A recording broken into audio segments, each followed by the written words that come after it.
Koro Whānau, on my catering menu yesterday, we had soup and fry bread for morning tea.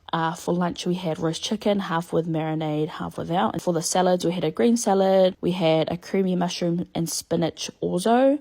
We also had a potato bake. And then I always just have like a fruit platter on the side. Our mahi team today was just me and my dad, and also my little sister. I enticed her with some putia to come and learn some mahi kai skills in the wharekai. I wanted her to come and learn because I wanted her to feel comfortable in the wharekai. I wanted her to know where things are, so that she's never whakama. Anyway, let's just say she learned a lot, and it made me realise how much mahi actually goes into catering, from writing your menu, doing your shopping, knowing how much you need of everything. Like, there is just a lot, and that's why you need a solid team. So I'm going to give you guys just some random tips. My first tip is to have a solid team. Now, my dad was with us today. Normally my mum is too, but she was at mahi, and my dad knows how to work the ovens and stoves, so he is really valuable in the kitchen. I can sort of just ask him to do the meat, and that's what he'll do. He's real no fuss, you know, and will take an instruction. And not to sound bossy or anything, but those are the sort of people you need in your team with you getting the mahi done,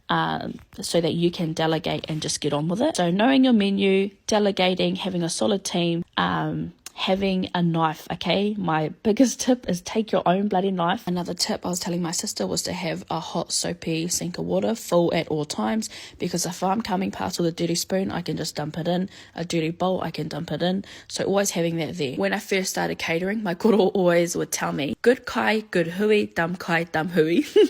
So you can imagine the pressure I feel when I'm in the kitchen. Anyway, that goes the same for inu in my eyes. So I always make sure to get a really good quality coffee so that your manuhiri can have a good cuppa to accompany their good kai, hopefully. I sort of got into it with my sister about how you need to be strategic about what you make. For example, I have quite a substantial morning tea, like a soup and a fry bread, to see them through that first block, because it's quite often a heavy learning period, and then quite a heavy lunch again, because that second block is probably going to be pretty full on, whereas the afternoon tea will be very, very light, because they should be full as a bull. Lastly, just be prepared for whatever, you know. Maybe an oven is going to bugger out, maybe something doesn't come out as you want it to. You really just need to be flexible in terms of your outcomes or your possible outcomes, because this day my fry bread didn't come out as I would have liked it. It was a little bit crispy on the outside. Anyway, this pig bucket is what I like to see. Okay, very minimal scraps, like actual kai,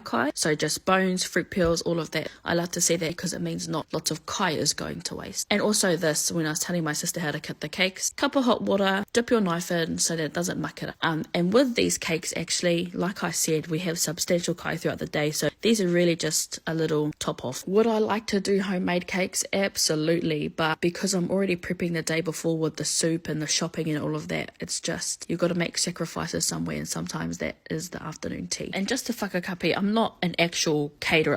I'm really just a ringawera in the kitchen, who helps my uncle and koro do their wānanga, and I only ever cook out of the marae kitchen. I haven't catered anywhere else. So just to clarify, I have lots of emails and messages of people asking if that's a service that I offer, but unfortunately it isn't.